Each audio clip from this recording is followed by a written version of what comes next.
Hello, hello, hello. On tonight's episode of The Refinery, I guess it's today's episode because I'm posting it today, but it's tonight now. This is a great transition into the topic, which is transitions, coming up right now. So happy I did this intro.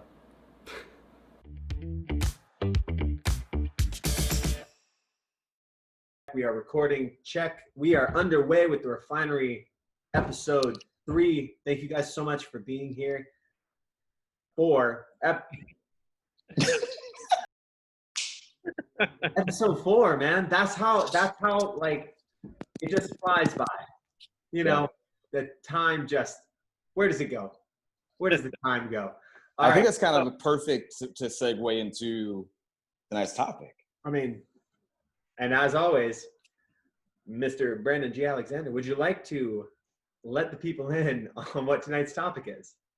We're talking transition, change, life, the unexpected. How do you embrace it? How do you navigate it? And we'll go from there. But it's a beautiful topic. I think it's great. Yeah. Johnny? Yeah, I love this topic. I think actually going through it just recently. I was talking about it before with Cole and mentioned this with Brandon. I think a little bit last week that I was transitioning from moving my old house I was at for about 9 years. And it was kind of interesting because when it's time for me to move, didn't have my next place. So I stayed with two friends for a month, which was incredible because they're like brother and sister for me. And they lived up in the hills. And so I was like living in the canyons for a month and like living with my brother and sister. It was like a sleepover every single night. So it's like this nice transition, but they finally moved into a new spot this past weekend. So I've had I had the big chapter close and then this little chapter close. And even on Friday, which was my last day at their house, I was like a little sad, and I was like, throughout the day, I was like, why I feel sad? And I finally realized, like, oh, another little chapter is closing. And it was like anytime, my godfather had once told me that anytime you know a chapter is closing, allow yourself to sit with gratitude and think of every single thing that has happened in that chapter. Be grateful for that chapter, even though it's closing. Be grateful for it, and it's amazing to sit and reflect. And he came from a place when he gave that piece of advice of talking about loss, because sometimes a chapter closes because we're losing something, whether it be a relationship, a person, a job, whatever it is. And he's like, a lot of time when we lose something, we tend to focus on what we're losing. But he's like, focus on what you have still. Focus what you had. Like if it was a relationship, if it was a place, if it was a house, like think about all the memories you had with it and like how blessed you are to even experience that. And then allow yourself a little bit of the sadness, but understand it's the transition and going into this new piece that it's like opening your hand to new opportunities, new possibilities. And so it's a beautiful moment where you can be thankful for the last chapter and come with open hands to the new chapter. Here. I like that. Brandon, you're up. Man.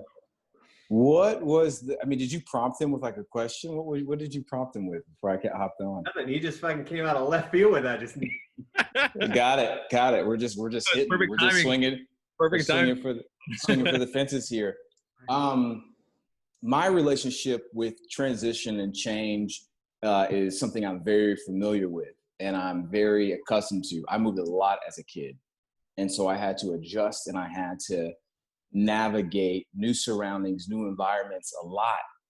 And the one thing that I found to be true through all of that is, and I talked about this recently, you have to trust your timing in life.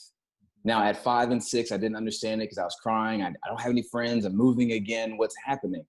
But everything that I've ever been through in my life lined up in a way that really prepared me and pushed me and propelled me into the man that I am today, right? Now, if I had my own way, if I had my own control, I may not be the person that I'm really happy and really grateful to be today, but every experience wasn't on my timeline. It was out of my control. And so I've learned how to be someone who, when life throws that curveball or when life brings that unexpected factor in, I've learned to dance with it. You know, I don't try and fight it. I don't try and step on its foot. I've learned to dance with that unexpected move that comes my way. And sometimes it is painful. Sometimes I do get my foot stepped on. Sometimes I do get moved out of the rhythm and the groove of whatever it is. But if anyone who dances knows if you want to, you can find it again. And so that's something I practice all the time is I like to dance with life. I love dancing with the unexpected. I love dancing and moving with things that are out of my control. And so, yeah, I think that's where my relationship with navigating and moving through transition and big shifts has always been. I love that. I'm gonna quickly follow that up with following on a couple of aspects of that, the dance metaphor as well as the transition. So I was actually talking before you jumped on the call. I was talking with Jon about Aladdin, about touring in general and what national tours are, and Broadway shows usually put out a national tour, and I love touring. I've always loved touring. And I don't know if that's because similar in the sense of transitions from the time I was a child, but I wasn't constantly moving around. I was ping-ponging back and forth between North Georgia in the mountains and Marietta, which is a large town, small city, whatever you would call it. And then spending most of my time in the precincts in Atlanta with both my parents, who are police officers.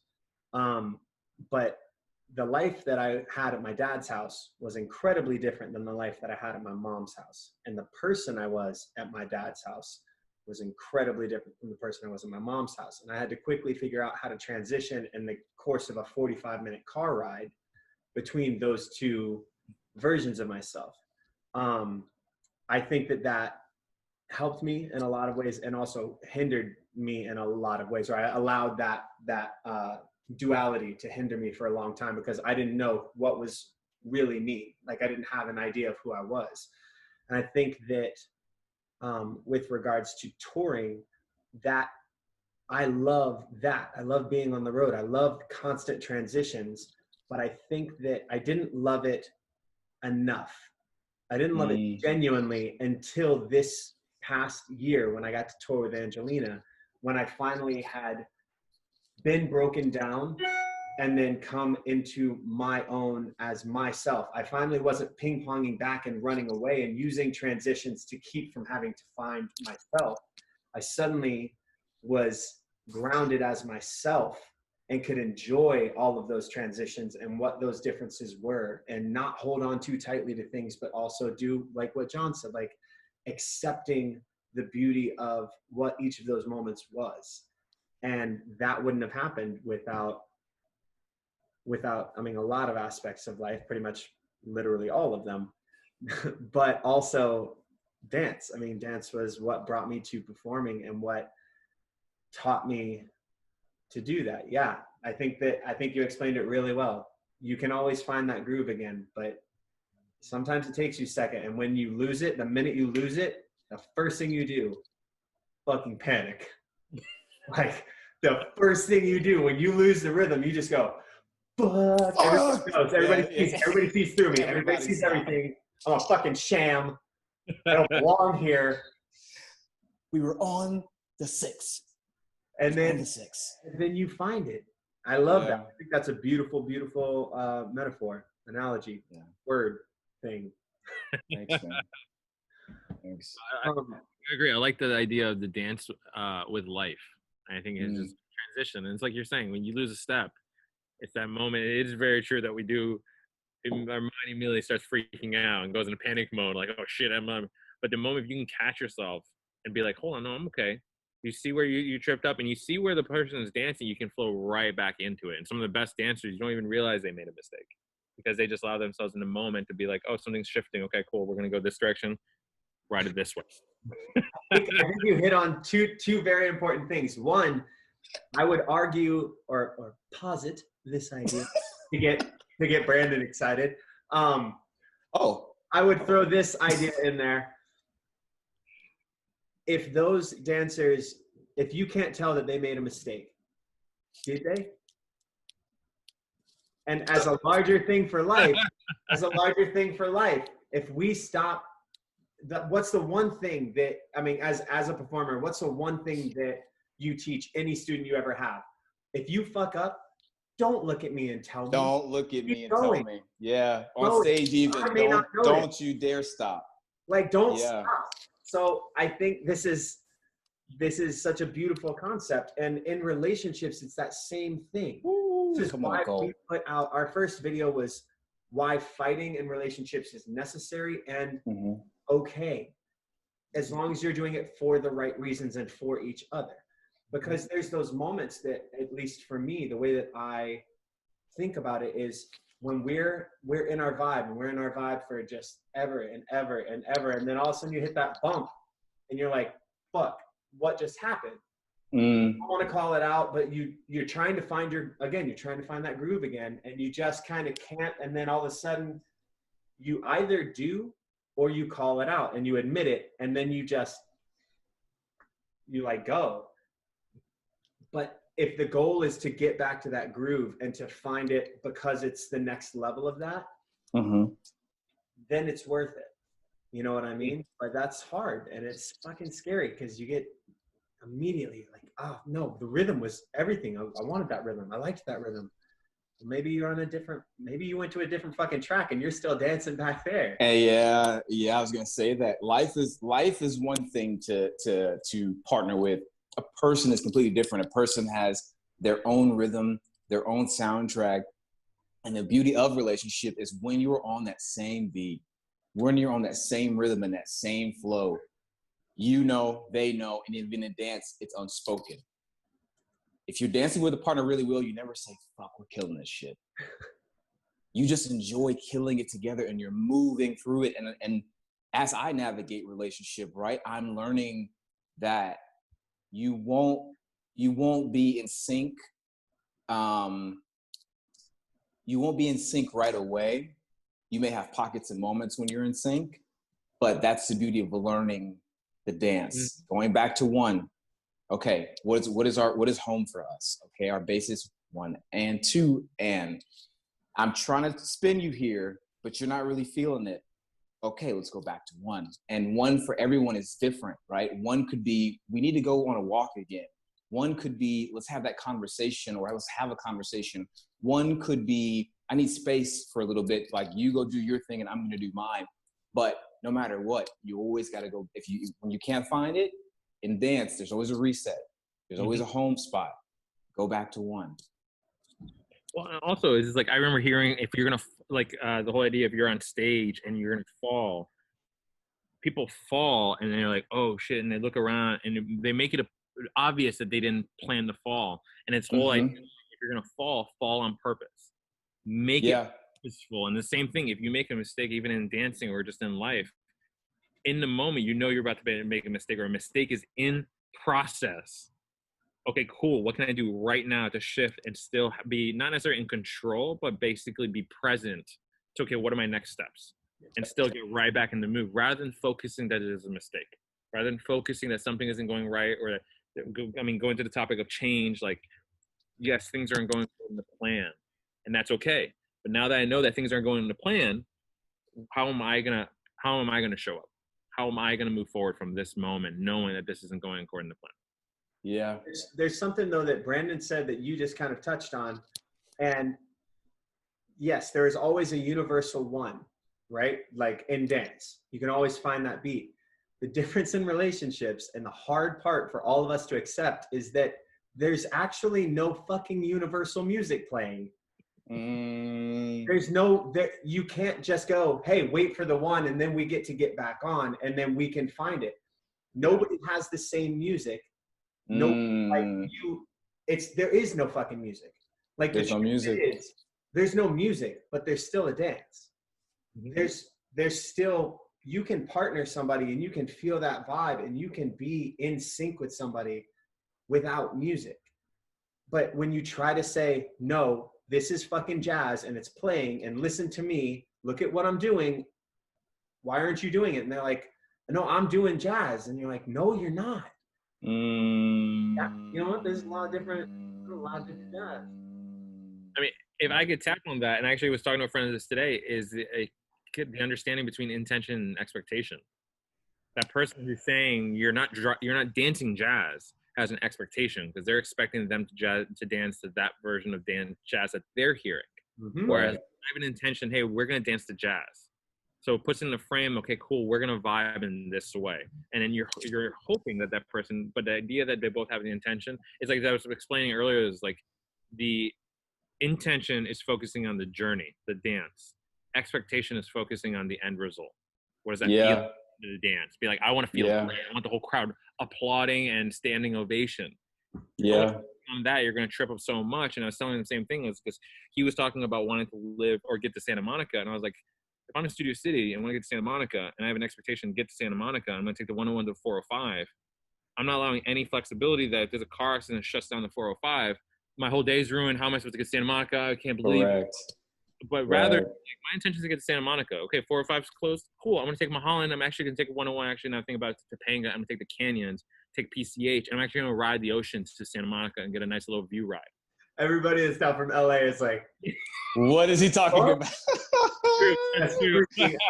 But if you live in LA, you're like, you damn right. No, you're like, God you damn right. You're going to take that ocean. You're going to take PCH. That's fun all, but like, if you wanted to be an Uber driver, I'm just saying, like, you would get everybody where they need everybody. To go. Yeah. 5 stars, easy. 5 stars. No shit though.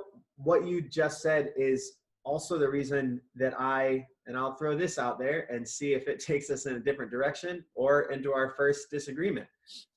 That's the reason I don't believe in love at first sight. Like, not even a little bit. Love at first sight is impossible, in my opinion, because love takes time.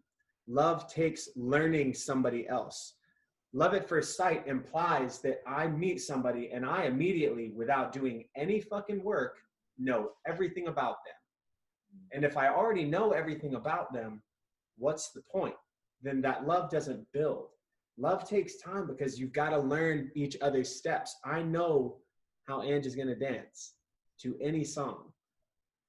I say that and I still don't actually know, but I know most of her moves. I know exactly how much force I have to put into her as a partner. I mean, she was literally, so we met in West Side Story on Broadway, and she was my dance partner in my first rehearsal. And she kept going, "What is wrong with you? What are you doing? Like, pull me in, hump me, put your hips into me. What are you doing? Like, do it. Come on." Yeah. Because it's this very sexual dance. And I remember being like, "No, I'm doing it. I'm trying to be a gentleman." And I kept being like, "I'm being a gentleman. I'm not going to do that." And she was like, "Fucking God, And now I know what she needs as a partner. I know the amount that she needs, but it took time. It wasn't about being nice or a good guy or love at first sight just because I saw him. Lust at first sight, very possible. Wanted her in every possible way from the moment I saw her. That said, love at first sight, nah. You can't know everything about it, somebody else. Okay, fuck. Here we go. I think no, it's not here we go. I think your point was to disagree, but because we're listeners, I think there's no way for you to disagree with that fucking statement. There's no way to disagree with what you just said. There's no way. If someone disagrees, it's semantics, right? Yeah. Here's where I want to kind of piggyback on that, which is, I think sometimes there's a gut feeling or a knowing of like, this person's going to be in my life, right? And I felt that with someone, and I told them that, and I was like, we're going on almost 2 years, and it's like I kind of knew back when that you were going to be in my life, and I want you in my life. Now, was it love at first sight? Fuck no, it was not love at first sight. I wouldn't even. That's fake news all day, but. And I want to kind of dismantle and rip apart that idea of love at first sight. And also, I get a lot of questions about this, like, preordained one. Oh, yeah. Yeah, right. And I'm like, life is all about choices. You get to choose who you love and who you want to be with. And that person can wake up tomorrow and not want to be with you anymore. So if it was so absolute, if it was so concrete, then those people who were preordained for you, you would never break up. And that's not what we see in life. There's no evidence of that. It's two people who are willingly dancing together, saying, I want to keep doing this with you. I want to keep choosing you. I want to continue to figure this out. Even if we go dance with another partner for a little while, we can find our rhythm again. I don't believe there's one preordained one for you that you're supposed to absolutely be with. This is not a negative thing. I think it's just an honesty thing that we have to own. I think it's almost like it's an easy out, right? It's an easy out from doing the work. It's an easy out from having a date. It's an easy out from putting yourself out there. It's an easy out for making excuses for why you're so single at 50. It's an easy out. Because love, like you're saying, takes work. Relationship takes effort. There's no preordained one. There's the one that you choose and the one that chooses you. And I want to add, though, I think it also, the whole idea of there's this one person stifles a lot of people, because in that moment, like Colt was saying, love at first sight, someone will look at someone and it's like, well, I'm not feeling it right now, so it must not be love at first sight, which means this is not the one, and I'm not even going to try. I'm going to close this door because I didn't get that feeling in the moment. And I've seen that happen. And I, back in the day, used to think love at first sight was a real thing. And that was something I went through until someone woke me up. I'm like, dude, how many opportunities have you lost because you have some, again, expectation of what it's supposed to look like, rather than mention of, I want to find someone amazing. I want to find the one that I get to choose. And Brandon posted something earlier this week of love is a choice. Like love, that person that you end up with is a choice. And like to Colt's point, that choice is made after getting an understanding of that person and getting to see is this person I want to grow with? You can't look at someone and be like, yep, that person right there, I want to grow with them. I don't know anything about them, but I want to grow with them. That doesn't work. And a lot of times, no. It's cool. Them. No, that's not how it works. What's infatuation, if anything? Of course. I think a lot of people mix infatuation with love at first sight. Yeah, and then how damaged are we when that person suddenly fails to meet our expectation? Yeah, man. That we placed on them. We said, you are supposed to be this person for me. Do your job. And then they don't do that because fuck that. And then we are just like, God, they're just not what you think. Like, no, when I'm not what you think. Ooh. And I think that also, though, that goes back to something Brandon said. You said, your one person may wake up and not want to be with you anymore. What I'll challenge about that is that I think, and I've talked about this before in an episode where we said it's kind of like cheating. Like a lot of times there's things where you're like, I never saw it coming. I never saw it coming. And I think maybe sometimes there was somebody who was such a good actor or, actress in the general sense, actor that was just like, never gave any signs. But a lot of times when someone says, I just woke up and I wasn't attracted to them. No, it's been going on for a while. And there were a lot of signs that you just ignored. And how many times did we, in relationships that went south for all of us, how many times did we go, no, that's not what's happening. No, that's not what's happening. No, that's not, because our egos just tell us, nope, that won't happen to me. I have this figured out. I found my person, my one.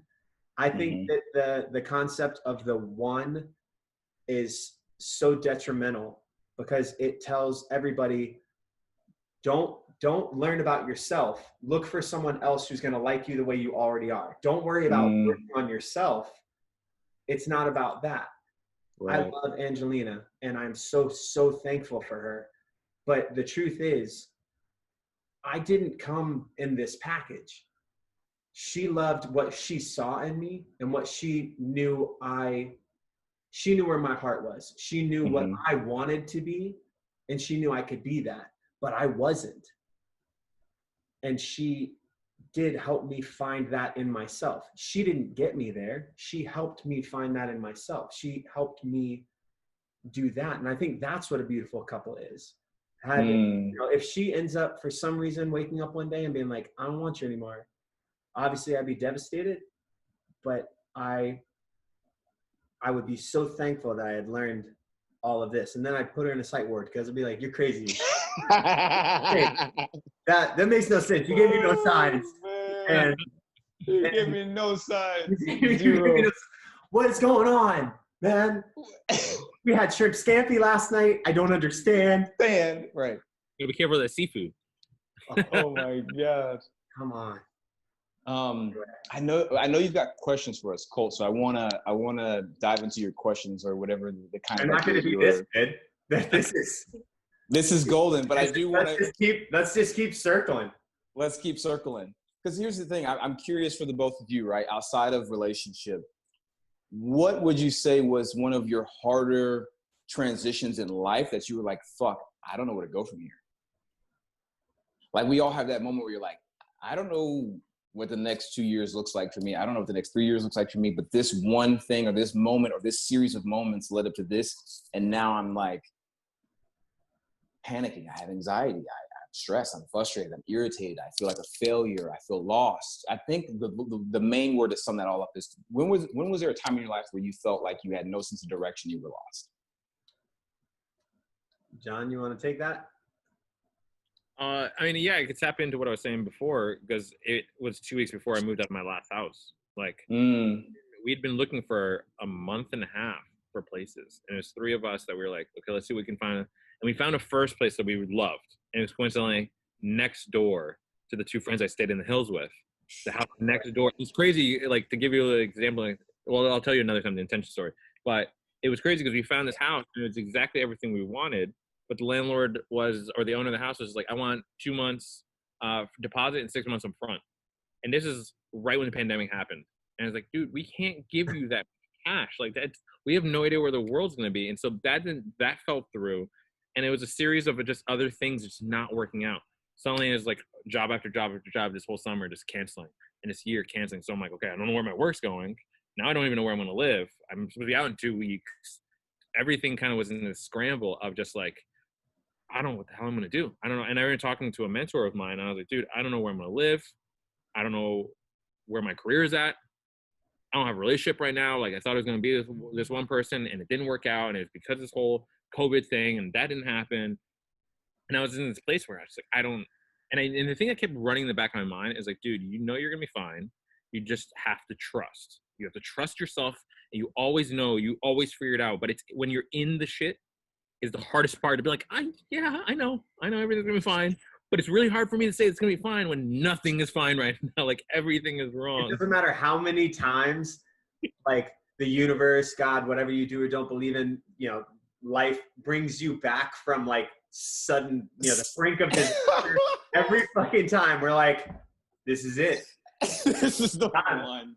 This is the one. This is the one I'm never gonna come back from. Why don't I just quit? And it doesn't matter how many times, right? Yeah. Come on. Mm-hmm. Oh, man. Well, you know what the best part is?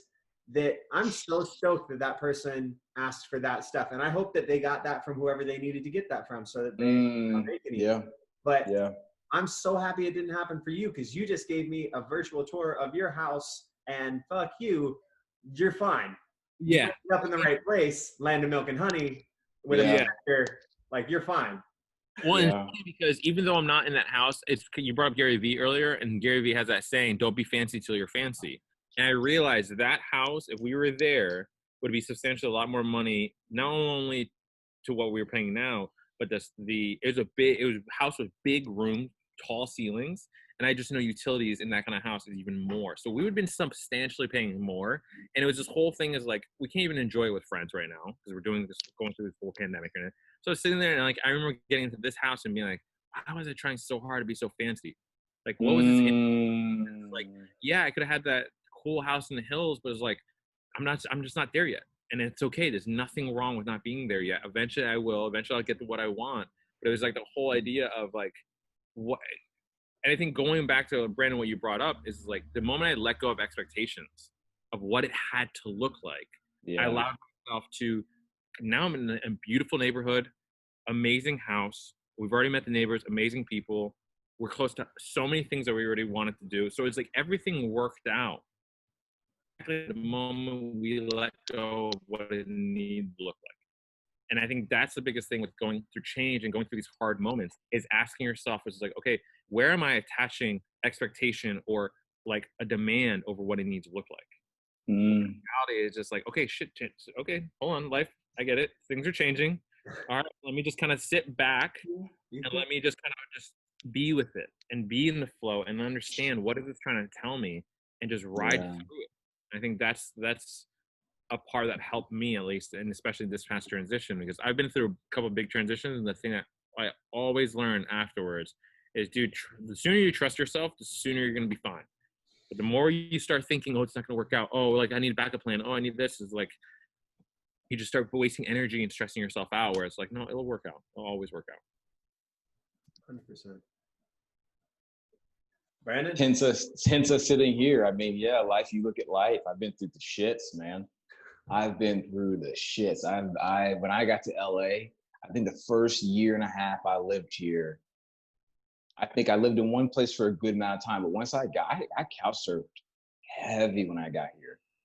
I couldn't get it. I was trying to find my way. I was trying to figure it out. I went from my own place to living with a friend, to living with another friend, to then having my own place and living with a friend and transition, and rent's crazy high. But then I wasn't really booking for a bit. I started booking, but then it was like, how do you manage money?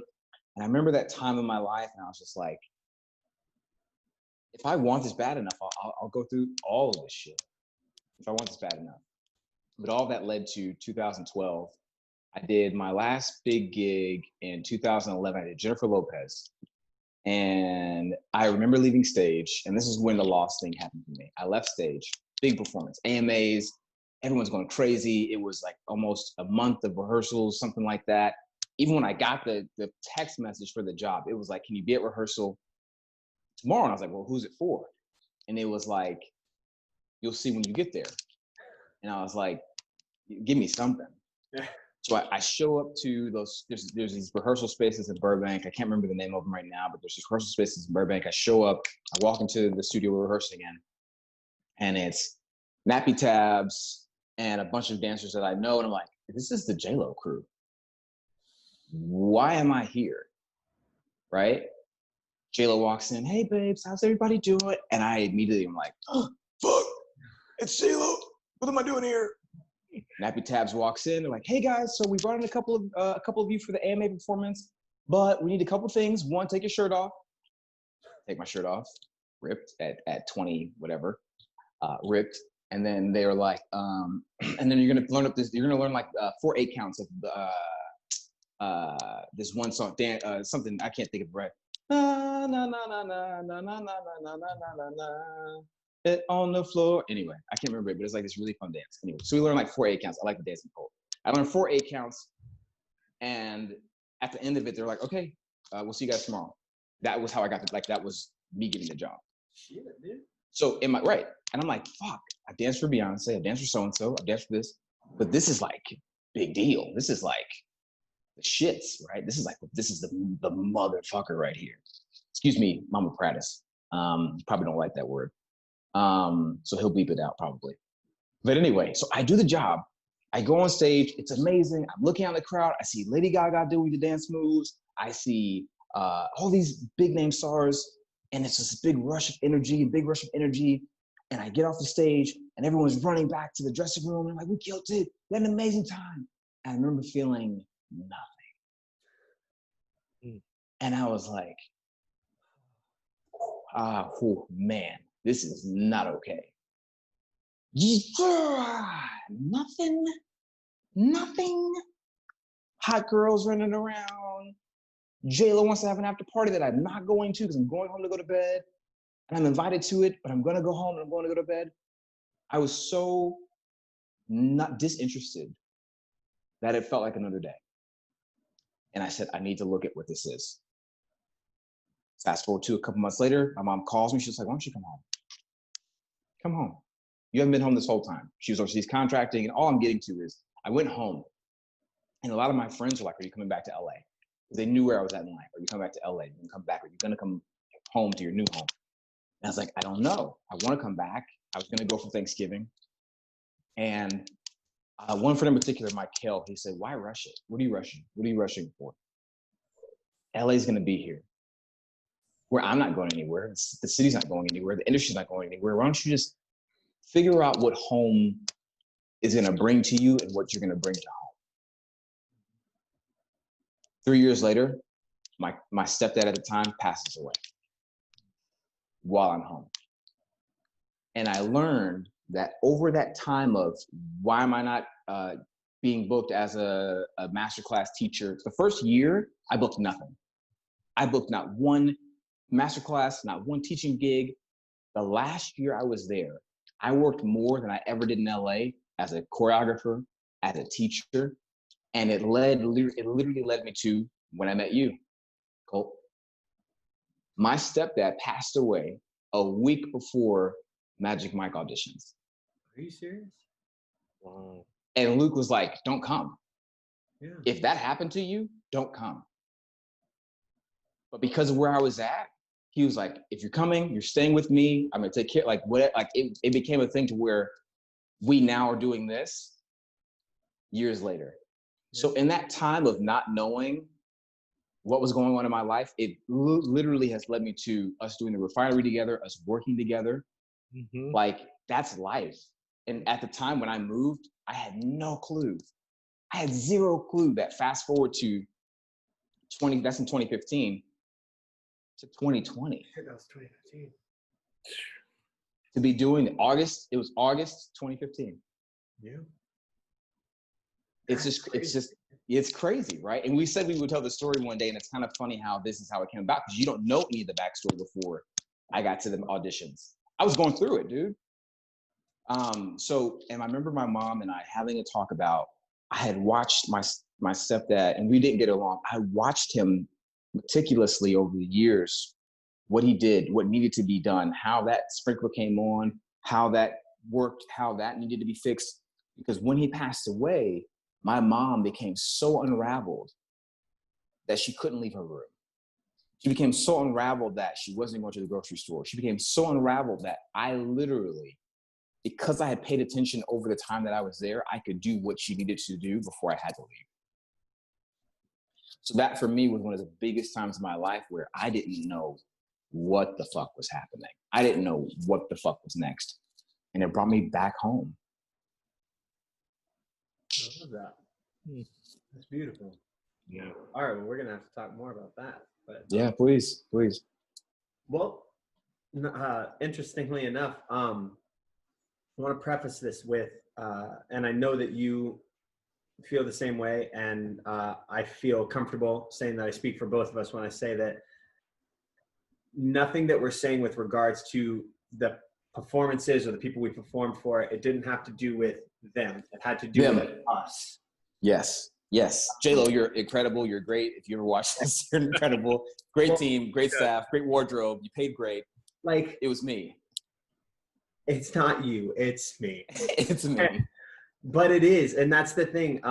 So I had two of these times. One of them that I just kind of talked to Jon about was the mini time of it, and I'll touch on that at the end.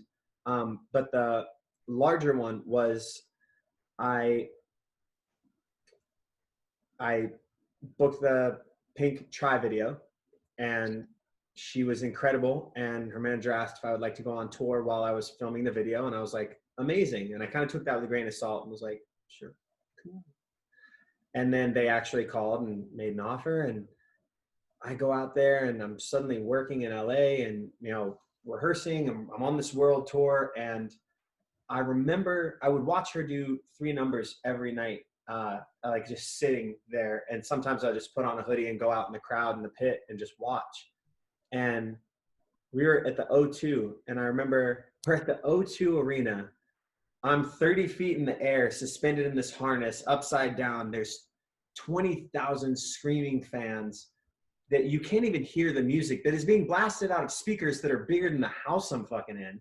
And, she springs bungee cords up, and we're doing the whole thing. And I just remember thinking, like, that same feeling, like, I should be happier right now. I shouldn't have to be pretending. Because I would look over at, like, I know you know Kassan Brailsford, and I don't know Kassan, but like Kassan was the like OG and always will be, even though he looks like a fucking child. He's just perfect. He's the best person ever. He's amazing. But he's the consummate performer. Like, he is perfect for, and he's worked with everybody ever, literally. Everybody. And Yeah. Beyonce and Kelly Rowland and, you know, Kylie Minogue and just everybody. And Pink. And I remember looking at him, and every night he loved being there. And I remember I looked at him and I just thought, I don't enjoy this. But what I did enjoy was looking at her every night on stage by herself, performing these 3 numbers, because it never, as heart-wrenching as it was, is what these songs were about, and the emotion and the vocal talent and the performing prowess. Like, she never, ever missed a beat. And all I could think, and I've thanked her for this publicly, but I've never gotten a chance to do it privately where I felt like it had the same, you know, weight. I would watch her and go, I want to do that, but from my soul. Like, I want to do that, but for what I'm meant to do. I want to be able to give that much to everybody and then come backstage and be good to the people that are my family, that I work, that I hired, that I treat like family. I want to be that full and know that I'm that much on my path that I can do that.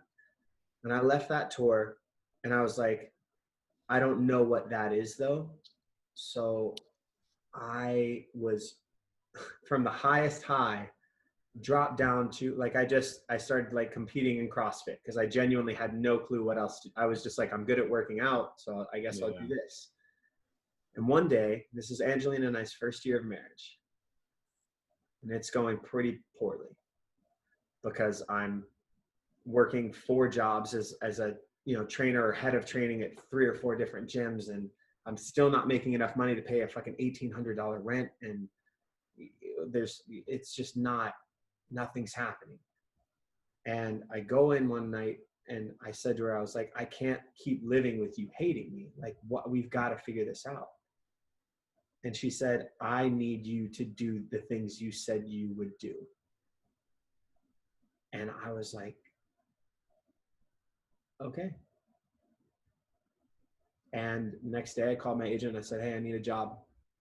I need you to get me a job in performing. And the next day I got an offer to go do Rock of Ages in Vegas, and she got an audition for a show in Vegas, and we went there. Then from there, Dirty Dancing happened.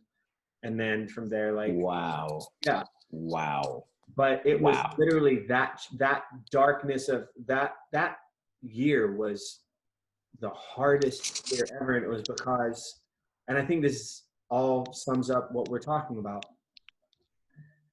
You cannot push through transitions. You can't fight through transitions. You literally have to, as silly as it is and cliche as it is, there's a great saying that it says, that's very apropos for this Refinery, number 4.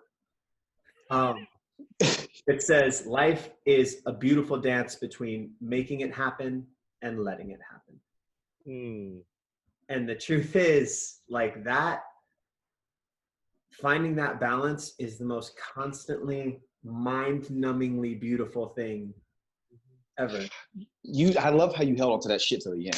Yeah. You know what? You're a piece of work. I held on to it because I assumed one of you would throw it in, and you didn't. So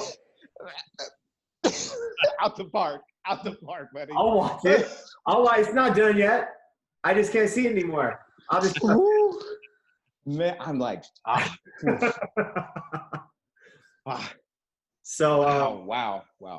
So that for me is that was my lowest and hardest transition, and ironically the one that maybe not ironically, maybe this is just how it all works, but the lowest point when I fully was so broken down that I had to choose. Yeah. The one that helped me rise the highest in my life, not just professionally. Honestly, I love what I do in all aspects of it, but fuck that. Like the choice between that and her, no, all day. That's what I'm talking about. That's where we rose. And from that moment, we rose together, up and up and up, individually and thusly as a couple. So yeah, yeah, that was my thing. I mean, I think we all feel it. We all feel it, right? Like it's that bow. We have these pretty little bows. I know. I'm like, well, thanks everybody. So Colt, what question would you pose to anyone watching about the dance of life? I would ask anybody watching, what is it that you feel is the thing that makes you keep questioning your ability to survive? Like there's a couple of things, and I have said this before, but for anybody whose first episode is this, it's not I don't even know how to put it without seeming strange about it.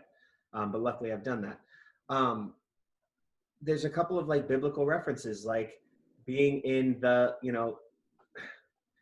Jews coming out of Egypt and being released in the desert. And then they're like, no, we have our manna from heaven. Well, now we have to leave here. Well, we want to be here. Well, there's a land that is more than that. And then there were the quails, or It went from manna to quails. Yeah, we got quails, and like we want to stay here. And God's like, we're settling for the bare minimum. Yeah, we're just settling. And what is it that makes you accept just where you are personally? And I don't mean like a general human thing. What is it that in your life allows you to settle? Because when you figure that out, I think that's the first step in taking the next steps towards finding yourself and your truth. That's the question I would ask. What keeps you from trusting that you're going to be what you want to be? John? I mean, I love that question. I think I would love to see the comments on how people respond to that. Yeah. I mean, this whole conversation has been wonderful because I think everyone right now in the world is going through change.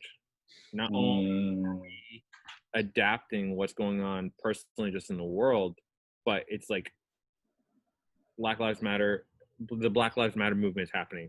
Voting rights is happening. Immigration is happening. Politics and so many levels, our education program, prison reform, like all these things are coming to the surface, and everyone's having to look at themselves and literally ask themselves, are you going to keep either one, were you ignoring the problem and are you going to keep ignoring? Two, are you become part of the change?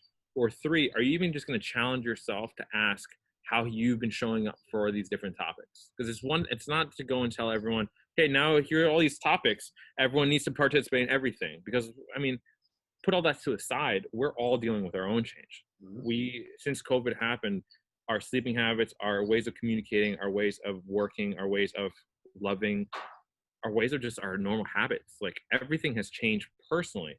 Now everything's come to the surface, and now we have to address that.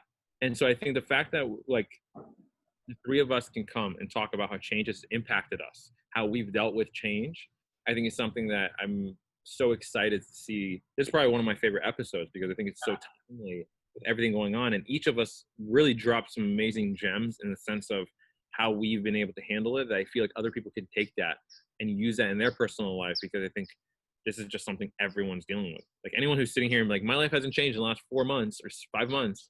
Yeah. And I know 2 people who've actually said this, and they've actually proven that their life hasn't really changed because they work from home, they're homebodies, they're kind of introverts, which is totally fine, cool. But I remind them, though, I'm like, but the world around you, the moment you step outside your house, everything around that has changed. So even your way you interact with the world has changed. So everyone who comes out of this not unchanged. And so the fact that I'm embracing this conversation, I think is something amazing, and I think it's something that will inspire other people to have these conversations of like, hey, how do we deal with this? So I'm grateful for this conversation. I've learned a lot today. Me too. I completely agree. Brandon, any question for the people? No question. More of a prompting or an encouragement. I was thinking about the couple of times I slow dance with somebody. Mm-hmm. And though the music is there, I'm not necessarily listening to the lyrics or the beat. I'm listening to her breathing. I'm listening to her body. I'm listening to her energy. And in that, we find the rhythm together. And it's the same thing with life. In the midst of all of the things that are happening around you, you have to move. You've got to be out by a certain time. You've got to make money. You've got to do this. This friend's not really answering you. This has just changed. You don't really feel the same way about this. I would say to you, listen. Listen in the midst of the stillness and the silence to what the rhythm is and the beat is and what's coming next. It's funny because I'm listening to my dog bark right now. And there was a time in my life where when we moved into this house that we're in, I couldn't have them. But I knew in my heart that they would be here. I didn't know how that would look. So a year from now, this almost wasn't a reality, but I listened. And other things came into play, conversations, things of that nature came into play to where I could bring something to fruition and bring something to life that I knew in my soul and in my gut was supposed to happen. And now it's here. So if you're in the middle of this COVID lockdown, you feel like you're shut out from the entire world, I want you to, instead of tuning into the obvious noise, tune into the stillness and the silence and find what's speaking to you in there. Is this time for you to get with yourself? Is this time for you to look at how you see your friendships? Is it time for you to look at your creativity? Is it time for you to look at how you invest into your own business? Is it time for you, because it's all about reflecting and looking within. But the second you put it on the world, the second you put it on the president, the second you put it on the pandemic, the second you put it on protesting, you have given up all responsibility for your life and your choices. And to me, that's a cop-out. Life responds to you. And you listen.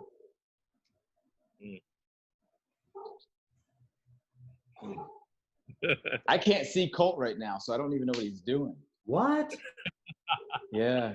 What happened, John? Can you see me? No. But I have mine on the. Oh, it's like, dear Lord. Yes, no one saw what I just did. Nobody just saw that fucking awesome mic drop I just did. That's just horrible. This is ridiculous. Now I got to do it again. Everybody pretend you didn't see it. Ready? See, that one wasn't even as good. God damn it. All right, whatever. Now that's the one my mom won't like. Okay. Mama Prattes, we love you. We absolutely love you. So one last thing that touches on what John said. It is not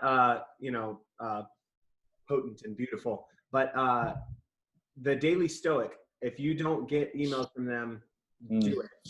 Because Ryan Holiday's a brilliant, writer and a great, philosopher, or student of philosophy. But he put out something today that said, you get a daily email. And he said, this is what being in the midst of history looks like.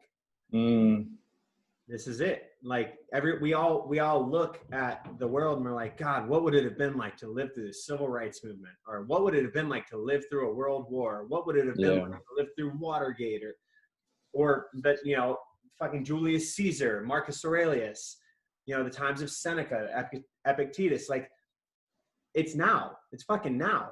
And so what you would have done in all of those situations, it's what you're doing. And right, yeah. Yeah. So I love that prompt that you gave, and I love that you kind of alluded to that same concept. We're living through history right now. So gents, as always, an honor and a pleasure. And I'm looking forward to the offline version of this tomorrow. To that, I will say cheers. Thank you guys so much for being here. This conversation is a fucking big old part of love. And if it's not, I don't even know what is anymore. So cheers. Cheers, guys. Cheers. Thank you guys for hanging out. We love you all. You're amazing. Thank you. Yes, thank you for being here. Okay. Appreciate it. Here the fuck we go. Here we go. Literally. Till next time, guys. Hasta luego.